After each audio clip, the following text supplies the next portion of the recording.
सर्दियों की सुबह थी और धुंध ने पूरे शहर को अपनी चादर में ढक रखा था।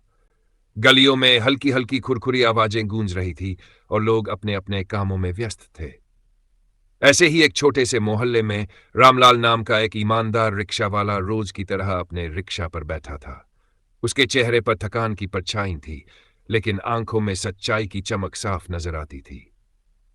रामलाल गरीब जरूर था, लेकिन उसकी ईमानदारी के चर्चे पूरे मोहल्ले में थे। लोग उसे सच्चा इंसान कहते थे, क्योंकि उसने कभी किसी का सामान चोरी नहीं किया, चाहे स्थिति कितनी भी कठिन क्यों न हो। उस दिन भी उसने सूरज की पहली किरण के साथ अपने रिक्शा को सजाया और ग्राहकों की तलाश में निकल पड़ा। सुबह के समय एक व्यापारी ने उसके रिक्शे को रोककर कहा, भैया मुझे स्टेशन जाना है, जल्दी पहुंचाना, बहुत जरूरी काम है। रामलाल ने बिना किसी हिचकिचाहट के उसे रिक्शा में बिठाया और सड़क की ओर चल पड़ा। रास्ते में व्यापारी अपने बैग में से नोटों का बंडल निकालकर गिन रहा था। अचानक बैग उसकी सीट से गिर गया। व्यापारी ने यह भी ध्यान नहीं दिया और जल्दी में आगे बढ़ गया। रामलाल ने बैग उठाया और उसे खोलकर देखा। उसके अंदर मोटी रकम और कुछ जरूरी दस्तावेज थे। उसकी आंखों में चमक बढ़ गई, लेकिन उसकी सोच में एक पल के लिए भी लालच का ख्याल नहीं आया। उसने तुरंत रिक्शा रोका और दौड़ते हुए व्यापारी को पकड़ लिया। व्यापारी हैरान हुआ, आपने मेरा बैग उठाया और लौटाया, ये तो बहुत बड़ी रकम है।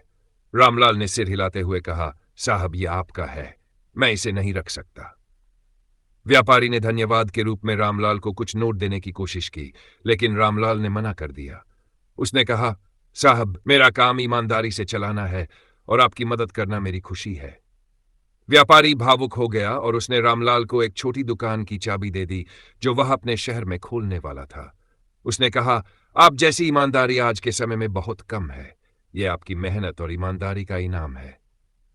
कुछ ही महीनों में रामलाल की जिंदगी बदल गई। उसने रिक्शा छोड़कर अपनी छोटी सी दुकान खोली और अब वह अपने परिवार के लिए बेहतर जीवन जीने लगा। मोहल्ले के लोग उसे देखकर प्रेरित हुए और उसकी सच्चाई की मिसाल देने लगे। रामलाल ने कभी यह नहीं सोचा था कि उसका एक ईमानदार कदम उसे इतना बड़ा इनाम देगा। इस कहानी से यही सीखने को मिलता है कि चाहे दुनिया कितनी भी लालची हो जाए, ईमानदारी हमेशा इंसान को सम्मान और सफलता दिलाती है। रामलाल की तरह अगर हम अपने काम में सच्चाई और मेहनत से लगे रहें, तो भगवान खुद हमारे रास्ते आसान कर देते हैं।